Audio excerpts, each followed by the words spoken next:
Hey there guys, DMO73 here, bringing you another feature match for the week. Today I am sitting down with Josh. It has been quite some time since we've had him on the channel, and we are showing off two of the new rulers from Legacy Lost. So the reason why you're not seeing us do a die roll here is because of my silliness, where we did the die roll and shuffled up, and I completely forgot to remove all of the chimeras for Lilias Petal from the deck, so I had to reshuffle and remove them out real quick.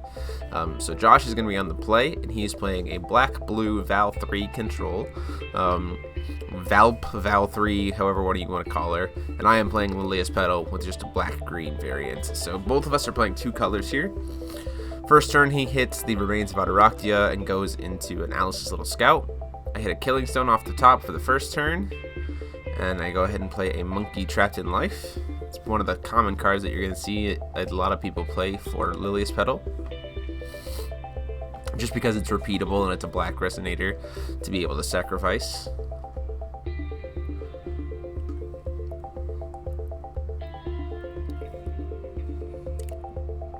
Josh hits that second remain. He swings in for 200. I'm going to take it, and then he's going to use Soul Hunt. So I'm going to take another 100 for paying for Monkey. So he's going to sacrifice his Alice's Little Scout. I'm going to go ahead and discard a Fruit of Yggdrasil. He's going to discard a Lapis's Dark Storm and then draw a card for losing Alice's Little Scout, so kind of mitigating his discard cost there. Going into my turn, I'm going to play Monkey Trapped in Life. I'm going to then play Atama, and then I'm going to Judgment. And this is one of the things that you have to be careful with Lilias Petal, is you probably should Judgment first, because in response to my Judgment, he just goes ahead and kills both of them with a Unseen Pressure, targeting the Tama, and then using Valentina's trigger to kill the Monkey Trapped in Life. So I just lost both of them. And you see that I didn't pay the 100 on the life total. I'll catch it in a second that I should have put the Monkey Trapped in Life back in my hand. So don't worry about that. So on his turn, he's going to go ahead and play a Alice's Little Scout, and he's also going to play a Class G's Tank. I'm going to go ahead and tap for a second stone. And again, this is where I catch that I should have the monkey in my hand. Let's fix that. Replay the Monkey Trapped in Life. Play a Magic Stone Life Form. Sacrifice them both to Lilias Petal's effect with the Killing Stone. Josh will take 100 damage. I will gain 100 life, and then pay 100 life for Monkey Trapped in Life, so don't really gain anything there. I've got floating from the Magic Life Form, Magic Stone Life Form, I believe I call green, but I get 2 stones off of the Griffin that come into play recovered. Spend the floating green to play a Red Riding Hood, and then another Monkey Trapped in Life. So Red Riding Hood is an excellent card for Lilias Petal, because you can sacrifice it and you get even more stones, which is really good to mitigate kind of the expense of having to sacrifice a stone. So if you use Griffin, you can you'll see here, Monkey Trapped in Life goes off again, Josh takes another 100, I get a stone from Red Riding Hood, and then I play in another Griffin, and I'll get 2 more stones. So essentially here, I just ramped up to 5 stones because I got 3 stones off of this play, which is pretty strong. One of which is tapped and 2 of which are untapped. And I did that dirt before he recovered because I wanted to go ahead and make sure that that went through. Although it's not super important, I was kind of maybe worried that he might have a Prison in the Lunar Lake, and I didn't want him to cast it and then set me back a ways, because getting hit with a Prison in the Lunar Lake can be pretty painful for that deck. Josh has hit all 4 of his Remains of Ataraktia, so he's got all 4 Water Darkness sources there.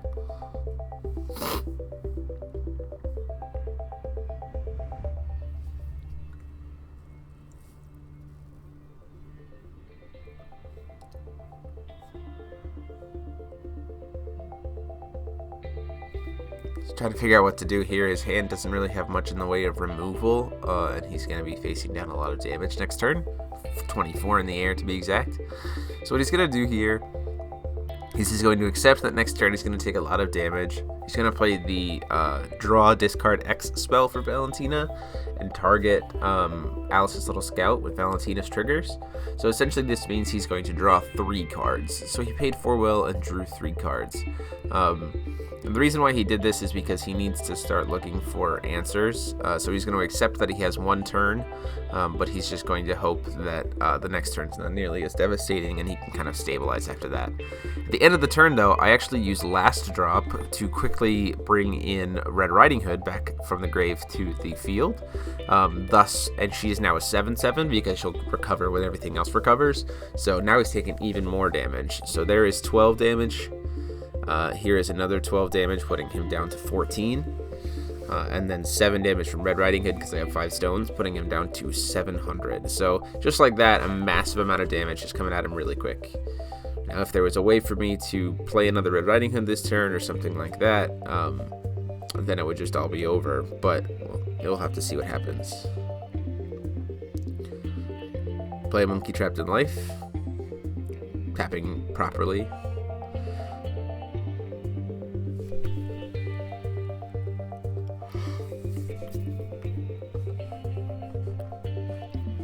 I'm also going to use Lilias Petal. I'm going to sacrifice the Red Riding Hood. He's going to take 100 damage. Red Riding Hood's going to trigger. And in response to Red Riding Hood's trigger, I'm actually going to use Lilias Petal to shuffle my Killing Stone back in.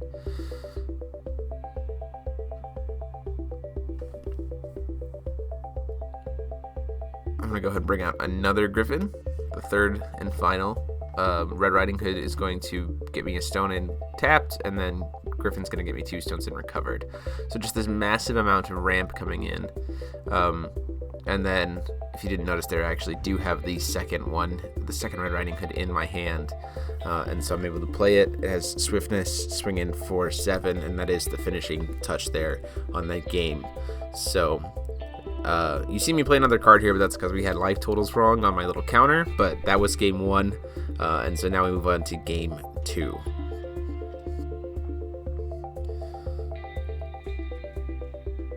Yeah, that's the other thing that's great about Lilias Petal with Red Riding Hood. Just being able to quickly ramp into 2-drop 7/7s with Swiftness and make them repeatable and other kinds of things can help close out that damage on top of all these Griffins, and it's just so much damage that your opponent can't keep up.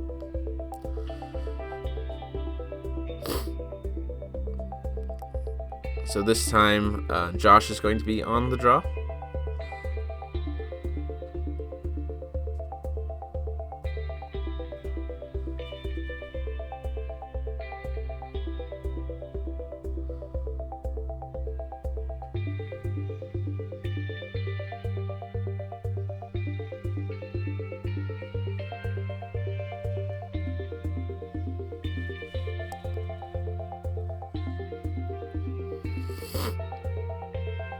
So we're talking in the video here. We're kind of talking about some differences about the decks that our friends who are sitting at the table right next to us are playing. And we're doing some mulligans. I'm gonna go ahead and mulligan 2. Josh also mulligans 2. Oh, I decided to do 3, I suppose.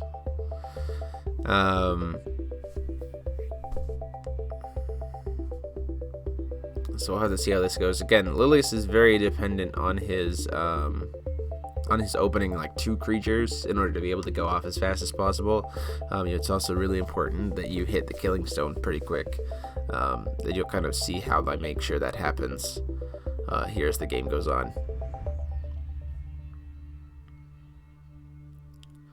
Tap for first stone. It is not a Killing Stone, but I'm going to go ahead and play a Magic Stone life form to try to set up for a following up turn, hopefully.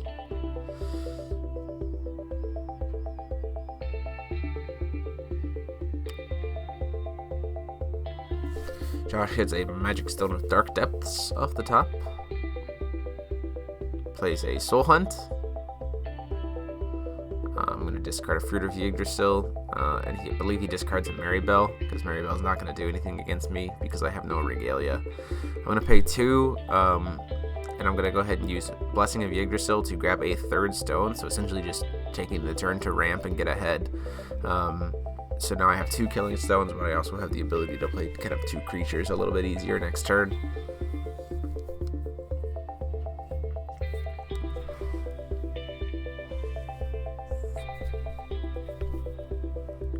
And Josh just goes ahead and passes the turn here. My hand is still pretty bad because my only darkness creature is Fairy Shadow at this point, I believe. So I'm going to go ahead and just use the other Blessing of Yggdrasil and just keep ramping to try to get ahead. And then I'll play a Fruit of Yggdrasil to draw and dig a little deeper.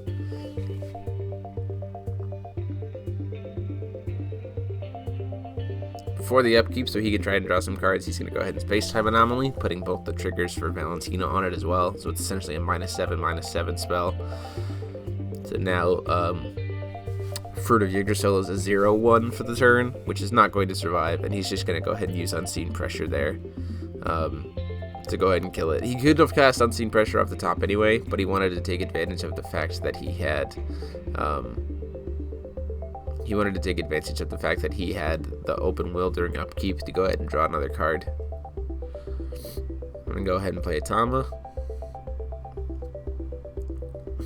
Send 2 for a Red Riding Hood and just pass.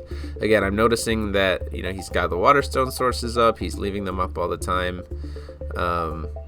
And so I want to try to be careful. During the upkeep, he goes ahead and casts the Space-Time Anomaly, putting the triggers on the stack to try to kill Tomacat with defense. I'm going to go ahead and cancel the effect on Red Riding Hood for the Space-Time Anomaly, but he's still going to get to draw a card, and he still draws for... he's not going to draw for turn, but he also is going to at least get the -2 to her attack off of Valentina.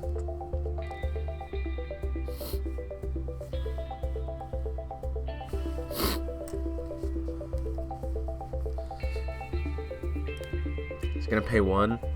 He's got, looks like 3 Alice's Little Scouts, at least 2, if not 3 Alice's Little Scouts in his hand.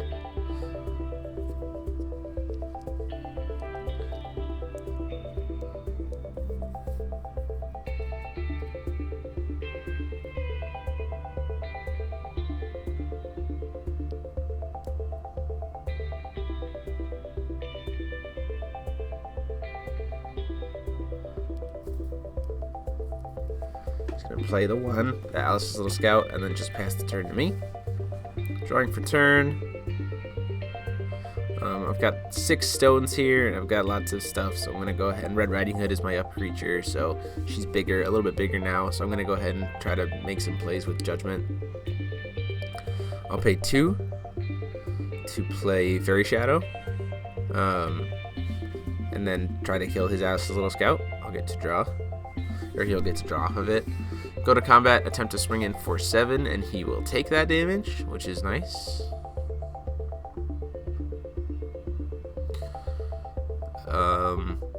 I have a Lilias Petal's Assistant in my hand. I've got definite targets in the grave to be able to make Lilias Petal's Assistant good. I go ahead and cast it here. Actually, no, sorry. I cast Tuning of Wind and Darkness, which the reason I do this is because I want to try to grab the... I should have probably grabbed like Fruit of Yggdrasil or something like that. I could... The Magic Stone Life Form probably isn't the best idea here. Or, because it just doesn't really make a ton of sense. I wish I could do something like sacrifice Red Riding Hood and Fairy Shadow in response, and then grab Red Riding Hood and untap 4 stones or whatever.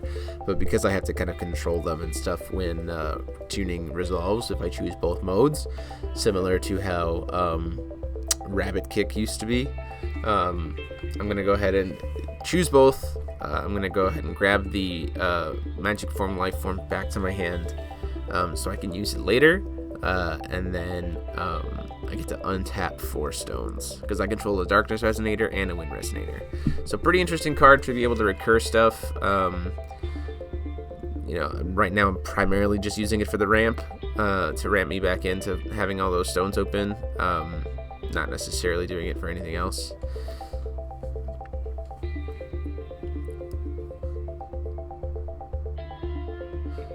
And then out's gonna come that Lilias Petal's assistant.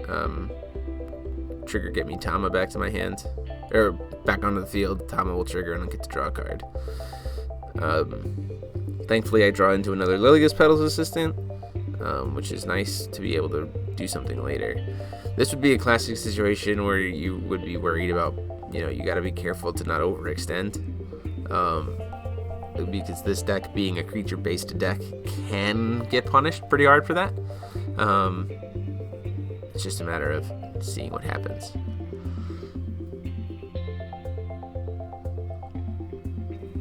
I am going to sacrifice the Killing Stone and to Lilias Petal, and then in response to Red Riding Hood, I'll shuffle it back in. So Josh should be down to 32 life at this point.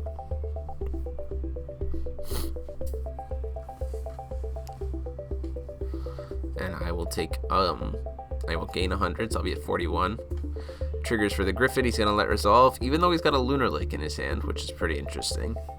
I would have canceled that there. And then I'll play another Red Riding Hood who will have Swiftness, and I will swing in with that for another 700 damage. And so he's now down to 25. And then I'll play a Magic Stone Life Form and pass. So Josh draws. Like I said, he has that Lunar Lake in hand. I don't really know why he didn't use it. It would have been a pretty effective punish. Would have definitely set me back a ways. Place Unseen Pressure to kill Magic Stone Life Form, and give a -1/-1 to her, to Tama. Now, I don't necessarily know why he did that. I suppose he's trying to mess me up later, but the fact that if he even had any kind of intention of using this Eternal Recurrence, I don't really know why you use the Unseen Pressure during the upkeep, because it just nukes the board anyway, and I wasn't trying to do anything in his upkeep, so Red Riding Hood will trigger and I'll get a stone, but he just completely wiped out my hand, or wiped out my board in a classic case of overextension.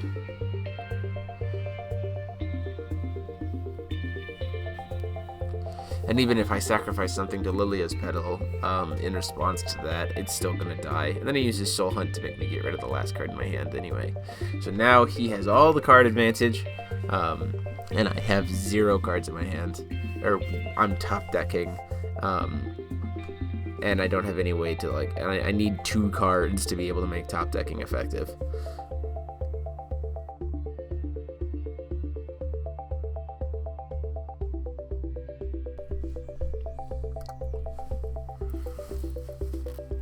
Josh is going to spend 3 here and play Mool, the town that never was, and this is his way to start kind of coming back. So he has all those creatures, those Alice's Little Scouts and stuff, that he has been playing throughout the game and getting rid of, and so now they will turn into 4/4 fantasy tokens, and he will do stuff.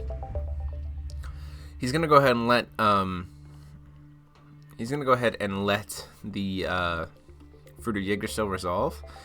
He could cast Space-Time Anomaly here to just kill this monkey trapped in life, and just completely stop me from being able to play a Chimera. But again, he has a Lunar Lake in hand, so he can punish me a lot harder by just waiting for me to try to sacrifice them off, and then using the Lunar Lake rather than trying to kill my creatures, especially since these are creatures that aren't really impacting the board state at all. They're just kind of sitting there. Monkey Trapped in Life is only going to do 100 damage tops. Fruit of Yggdrasil has literally 0 attack, and he's not trying to push damage quite yet, so it makes total sense that he's trying to do what he's doing.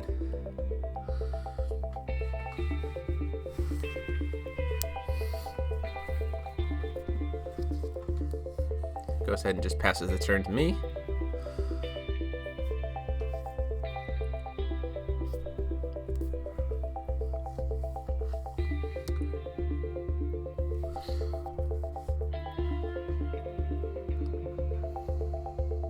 Pay 3, or float some will before I do anything, and then I'll use Lilias Petal to use Manticore. Josh is going to take 100 damage from the sacrifice of the stone, and then, like I said, out comes that Lunar Lake, so my Manticore just gets killed.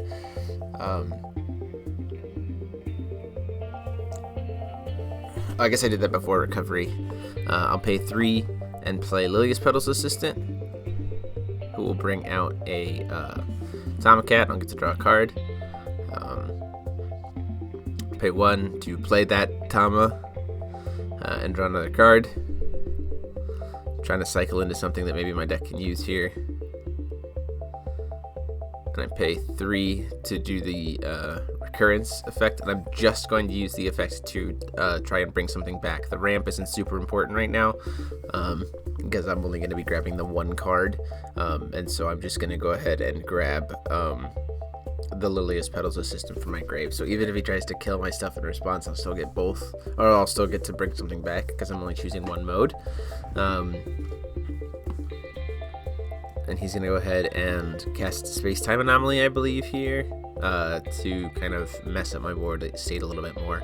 And I can't really respond to it because of the fact that I already used Lilias Petal this turn to try to steal a card from him during upkeep. Now, I could cast the Lilias Petal's assistant again, but that makes 0 sense. He's got Will open to be able to cast Space-Time Anomaly, and I can't respond by sacking them to Lilias Petal, or to Nine-Tailed Fox, so it doesn't make any sense for me to play that.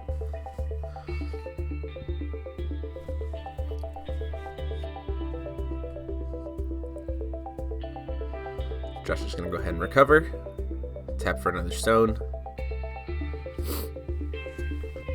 So the longer the game goes, the less impactful Lilias Petal's ramp has been, and he actually just soul hunts me to get rid of that Lilias Petal's assistant from my hand. And you saw he discarded a Charlotte's Protector, which just drew him a card, so essentially it was a free kill. During my upkeep, before I recover, he is talking about potentially trying to exile one of my killing stones with his Sorrowful Necromancy's Memoria. I'm going to go ahead and attempt to, before recovery, shuffle my graveyard back into my deck, mainly because I want to try to get my Chimeras back to where they're active. And I want to start drawing cards again, but he responds by using Sorrowful Necromancies to shuffle or to exile the Horn, so I can't do it infinitely. And then I move to recovery. So I have all 10 stones. I haven't lost any stones, but again, I need creatures, and I have to just pass the turn there.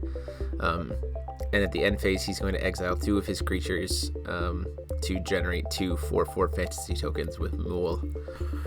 So now is the moment where he gets to start kind of pushing back from me for damage. Taps for another stone. He's going to use 2 of his stones to pump up each of one of his tokens 1/1. And then swing in. I'll take 10. I don't have any responses. And then he passes the turn there. I'm tracking life here on my phone.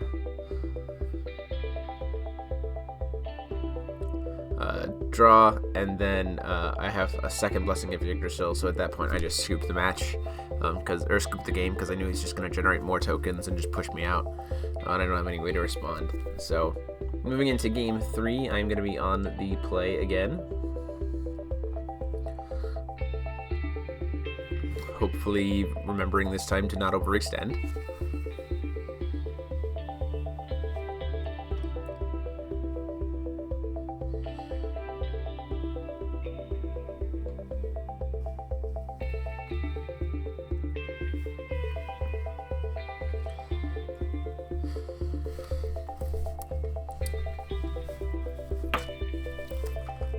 Tap for my first stone, hit a black stone off the top, don't have a 1-drop to play, so I have to pass the turn to Josh.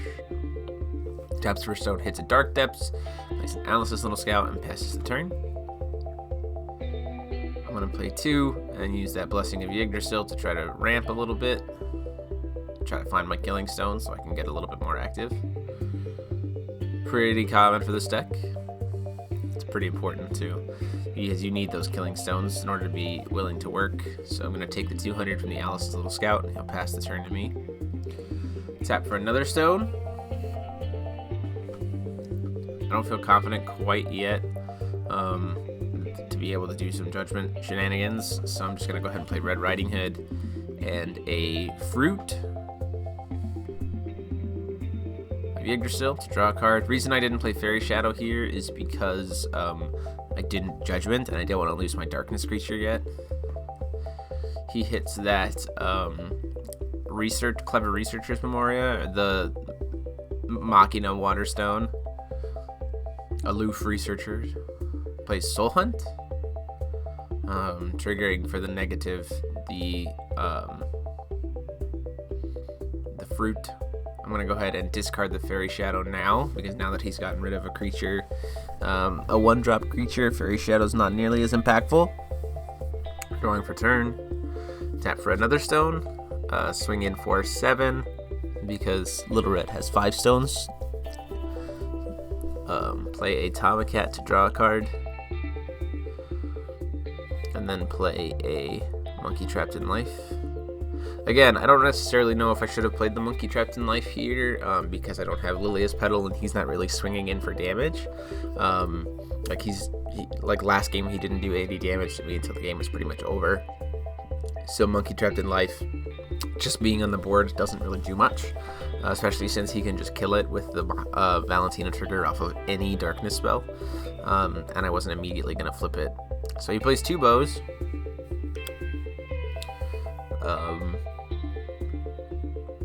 And he plays a, he's thinking about whether or not to play a Soul Hunt, I think. He does play a Soul Hunt. Like I said, he kills the monkey with just the trigger from Valentina, and then I have to sacrifice Tama. I have to pay 100 to bring it back to my hand, and then I'm going to go ahead and discard a Fated Reunion. Don't really see myself sticking around for 2 darkness spells, or 2 darkness creatures. It is nice to be able to immediately search for any card in your deck, but right now I can get it back later if I need to, and it just doesn't feel like super necessary. Tapping for a stone.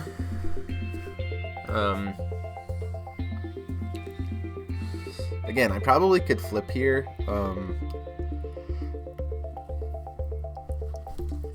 And start making plays, but I don't know why I didn't necessarily feel like doing that. Grab the Tomacat to draw a card.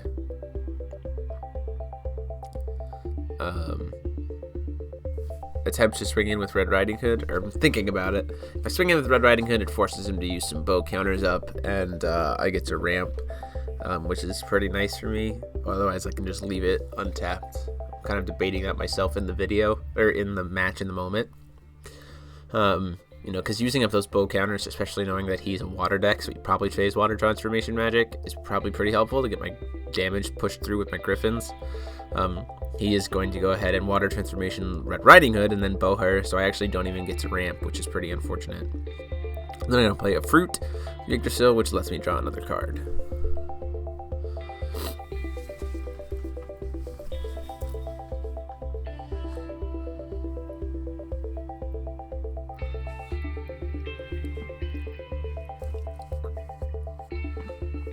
Plays another bow. Now I'm going to deal with 3 bows here, which is not fun.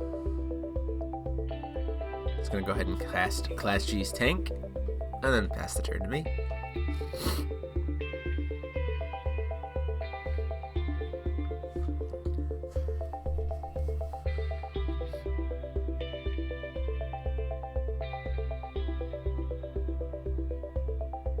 I'm going to go ahead and use some Judgment. Has no responses here. Going to attempt to swing in for 5 with Lilias Petal's assistant. He's going to attempt to use bow, give the minus to something, it doesn't matter, and then attempt to use bear, and then attempt to use bow. I'm going to float a black in response and use Lilias Petal to sacrifice Tama, the Fruit, and the Killing Stone. So Josh will take 100 here, and I will gain 100.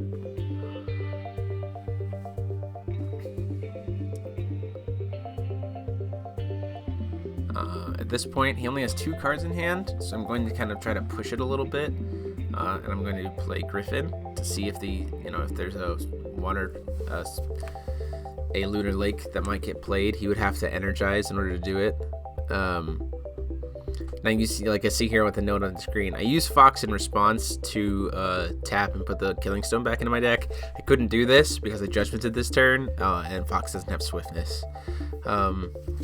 I could immediately do it on Josh's turn and put that stone back in, so it's not super crazy, especially since I still had a killing stone available to be able to make the play next turn.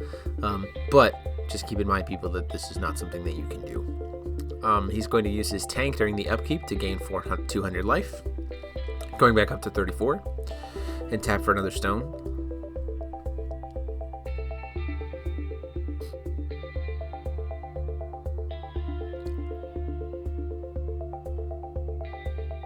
So pretty much that water transformation magic is saving his life right now. Thinking about whether or not to play one of those mules. He did discard one already.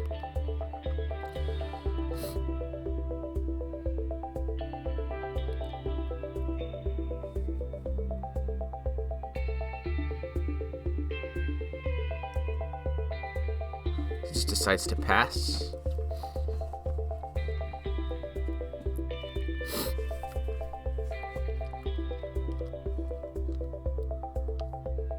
Draw for turn. Like I said, I could have just easily used the Lilias Petal during Josh's turn in order to be able to put it back in my stone deck, but I could not have done it the turn that I first did the Judgment because I don't have swiftness. So I'm going to play Monkey Trapped in Life and then attempt to swing in. I'm going to let the bear, because I don't necessarily need to ramp right now, I'm going to go ahead and let the bear magic resolve. Oh, I think about it. I probably should have just let the bear magic resolve and then in response use the stone. And then this time I'm going to go ahead in response to Red Riding Hood's trigger, bring out the killing stone with Lilias Petal's effect. So now I'm going to get 3 stones, 1 into play rested and 2 into play tapped, or 2 into play recovered. So Griffin's going to go off and I get 2 more stones. So ramping up pretty nicely here, essentially mitigating the cost of my initial sacrifice. And then the Charlotte's water transformation magic would resolve. Pay 1 to play a Monkey Trapped in Life. Pay 2 for a Fruit of Yggdrasil to draw. Now I know he's got that water transformation magic and plenty of will to spare, so there's really no point, since I can't sacrifice to Lilias, doing anything to try to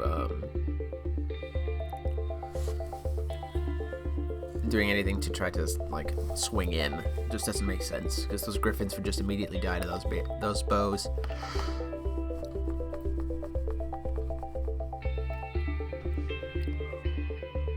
So I'm going to let him draw off of the Aloof Researcher's Memoria. He discards to the Charlotte's Protector, which then means that he gets to then draw another card. But in response to that trigger, I'm going to go ahead and use Lilias Petal. Josh will take another 100 from that. I will gain another 100, and I will play the Manticore, so I get to actually look at his hand here. And because he's tapped out, he doesn't have, I guess he's already spent his Energize, and I didn't catch it. I can use Manticore to take that Lunar Lake and thus keep myself pretty safe. He's going to gain another 200 there in the upkeep from the tank. And now he's definitely dealing with an uphill battle here. He's got 3 flyers, a 12, 12, 12, 12, and a 9, 9. He doesn't have any Lunar Lakes. He does have some more Charlotte's Water Transformation magics, but all he's got is that and Bow.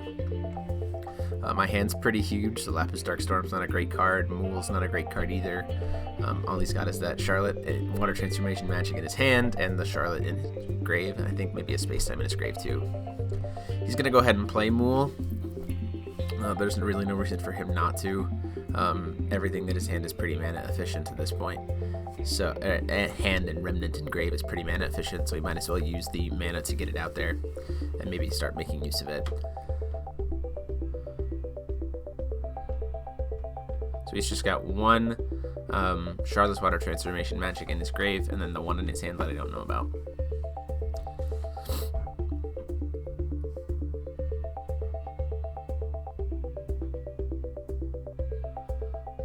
Play for a Magic Stone life form. Go into combat, swing in for 12. He's going to use the Water Transformation magic from his hand. So now I see that he's got essentially 3 casts of water transformation magic here. He's going to give the -1 attack to Magic Stone Life Form. He's going to spend the bow counter to kill it. I'm going to use Lilias Petal in response, floating a black. He's going to take another 100. I'm going to gain another 100. I'm going to grab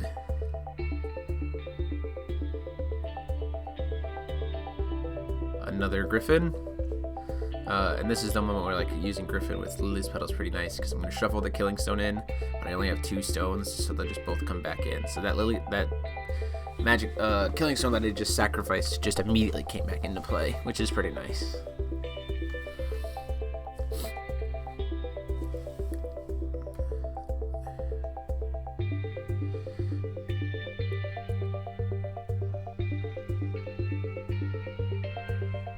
So I have the floating. Play Monkey Traps in Life. I'll use the floating and 1 to the 2 floating from the Magic Stone Life Form as well. And the Killing Stone I tap to play a fruit. Swinging with Manticore.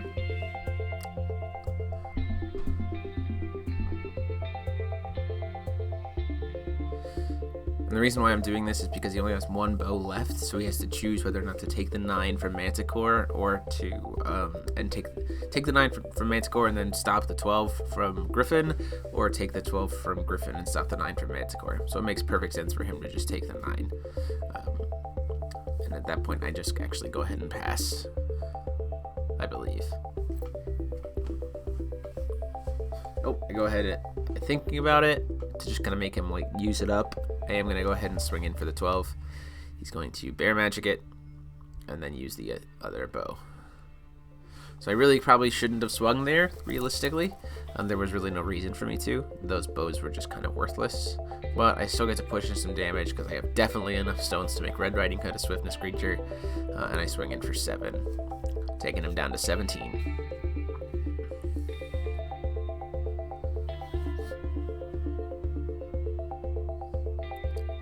So slowly whittling away. Josh is running pretty low on cards, facing down an ever more present and more dangerous board.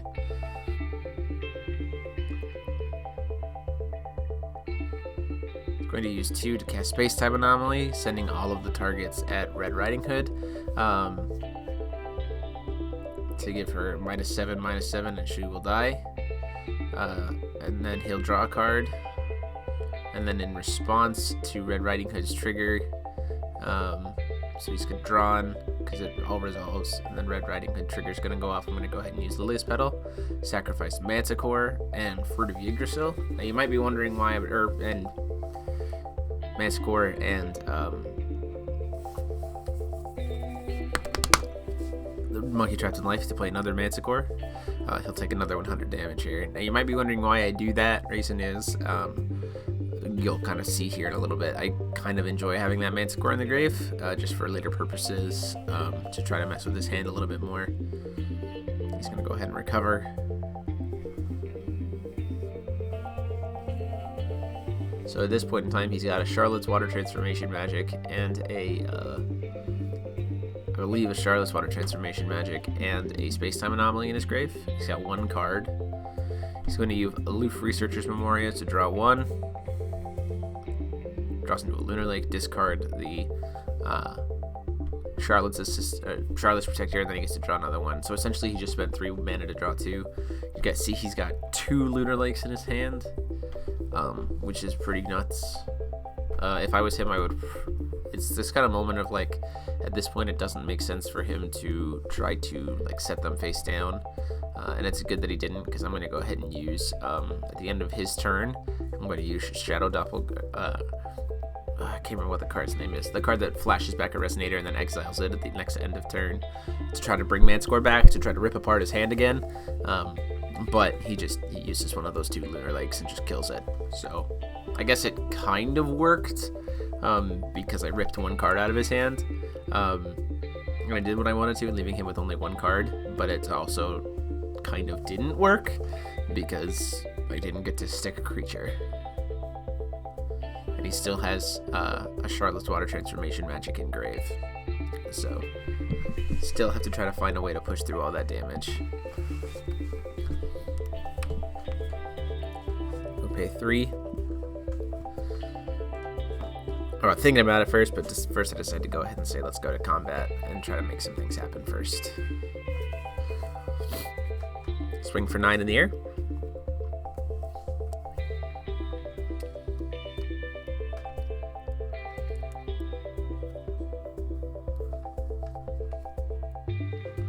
So Josh is at a weird point here. He knows I've got a lot of cards in my hand. I've got a lot of open will. Haven't used Lilias Petal yet. He doesn't necessarily have any creatures, so if I play Ahmet or whatever it is, I have to kill kind of my own stuff, which is less than ideal. But it still gets a 15/15 onto the board. Just have the 1 space-time anomaly in hand and the 1 Charlotte's Water Transformation Magic. He probably pretty much has enough to be able to kill 1 thing.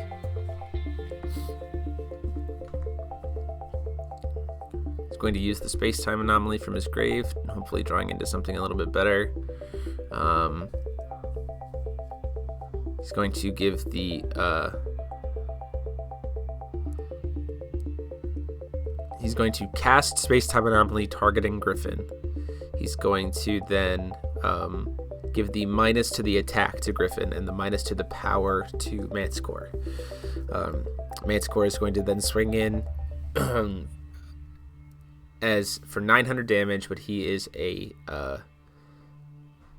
okay, got it. So he is going to try to kill the Manticore using 2 bows. I'm going to respond to the second bow by using Lilias Petal, sacrificing and floating some will. Josh is going to take 100 there. Going to bring in. It makes sense for me to grab that other Manticore because then I can look at his hand and see what he got. Hit the Lunar Lake, so now that's completely safe. Use Lilias Petal to bring the stone back to the top. And then he's going to take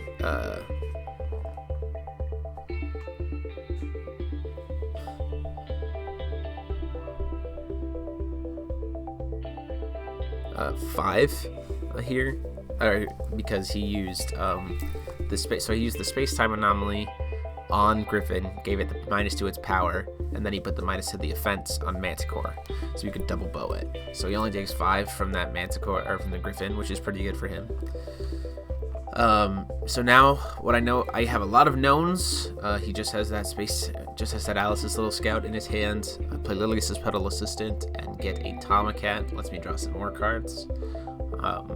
Unfortunately, at this point, my only options for chimeras are Ahmet, which is less than ideal when he plays no creatures. I'll play a Monkey Trapped in Life, and then I will pass the turn. So at this point, those bows have been used, so I'm not as worried about water transformation magics anymore, because the bows have all been used up, and he's got no space times in his grave. So he does have 1 water transformation magic, but no space times. You see there, he drew into a space time. Makes me very not happy.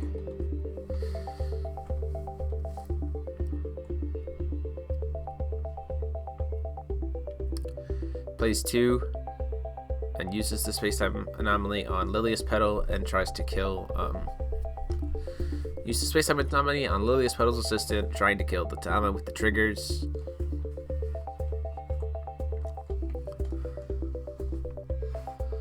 I respond by sacking them both to Lilias Petal. Oh, actually, no, I don't. I go ahead and let that happen. I should have sacrificed them both to Lilias Petal. Because then I get to cast Ahmet and I'll kill like my Monkey Trapped in Life and net 0. And then I'll just have 3 giant creatures on board that he has to try to deal with. He draws off the space-time anomaly.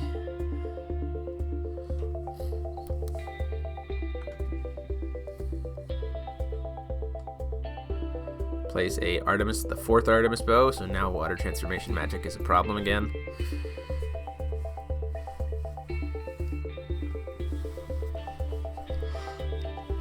Plays the Alice's little scout, so I have nothing but knowns. Again, I should have just sacrificed to Ahmet. It would have been much more helpful. He even though I would have lost my monkey trapped in life, he would have just come back, and Josh would be staring down 3 big creatures that he has to deal with in order to stop from dying. Swing for 12 in the air, forcing him to use either bear magic or his space-time anomaly. He uses the bear magic. I'm going to respond to, or I'm going to let the bear magic go through, and this is my trick. I'm trying to force him to spend the bow counters, and in response, I'm going to use Lilias Petal to sacrifice. I'll float the will, and then I'm going to sacrifice stuff. I'm going to figure out exactly what I'm going to sacrifice. Fruit and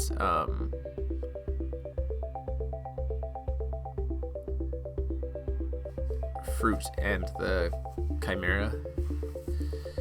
And then he's responding to Lilias Petal here to cast Space-Time Anomaly, giving the minus to power there and killing his own Alice's Little Scout. So he's giving the -5/-5 to the Manticore, and then killing his Alice's Little Scout. And he's also giving the -2 to the attack to the Manticore, and then Alice's Little Scout. And then Amit, he will be at 900 life here, by the way. I forgot to hit that with the sacrifice. And then I'll have to kill my monkey trapped in life. I'll gain 100 defense, and then I'll immediately pay 100 and just lose that life.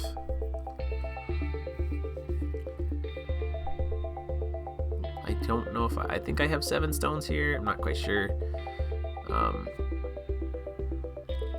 I pay 1, use the floating green to play Red Riding Hood. And I'm trying to push for damage here, so I'm going to go ahead and try to finish the game off by using Servant of the Mikage to try to give her +2/+2 counters, making her at 9/9, which would finish the game. And you see me try to, like, I misunderstood what Josh was doing in response, so I tried to put the counters on Manticore, but he was doing it in response to me targeting Red Riding Hood. And then I'm going to go ahead and swing in for 2 damage, which will put Josh at 700. So at this point, my hand is pretty wimpy. Let's try to swing in for 2 damage. He's going to let that happen. Draw. And then in upkeep, he's going to gain that 200 life back with Tank. Now, you might think that we know why even swing for 200 damage. I mean, he just regains it with Tank. But that means that he doesn't actually gain any life. He's just preventing the damage from my card, which still puts me closer to winning.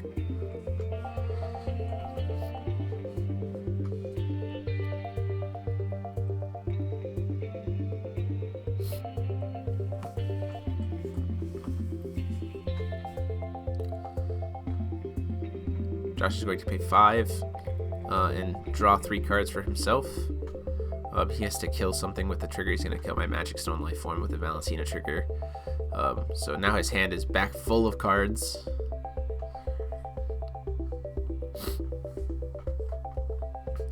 He gets the -2 attack to...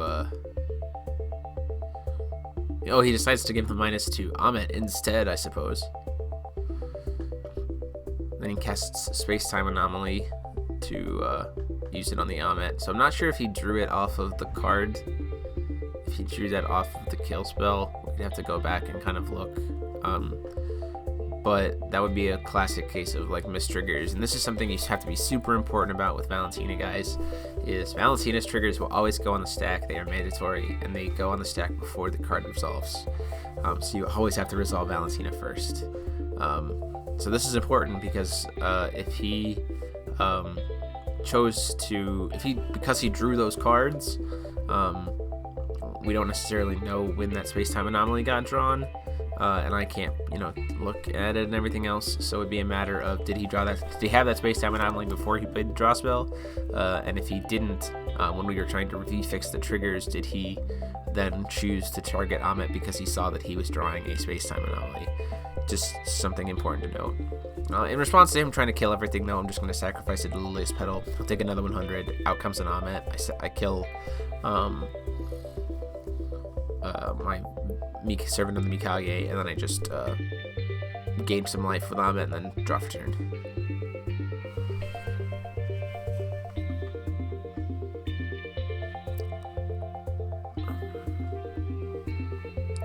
So again, it's not super important here because we're just kind of playing for the camera and just kind of playing pretty chill. But in tournaments, you really guys need to be careful about when you are doing Valentina plays and checking all your triggers and making sure you resolve things before anything else. Resolve things in the proper order, because you definitely don't want to get any kind of rulings or game losses because of it, because it definitely can't happen because she is a mandatory effect. So I'll use Lilias Petal's assistant to get a Tama, draw into another Tama, play that Tama, draw into another Tama, play that Tama, draw a card. And at this point, because of the Tamas, I've definitely got victory here. It's based on just what he does to respond, because I've got 2 creatures that can swing and they can both kill him. So 900 in the air with Manticore. He's going to go ahead and use Space-Time Anomaly on it to give it the minuses.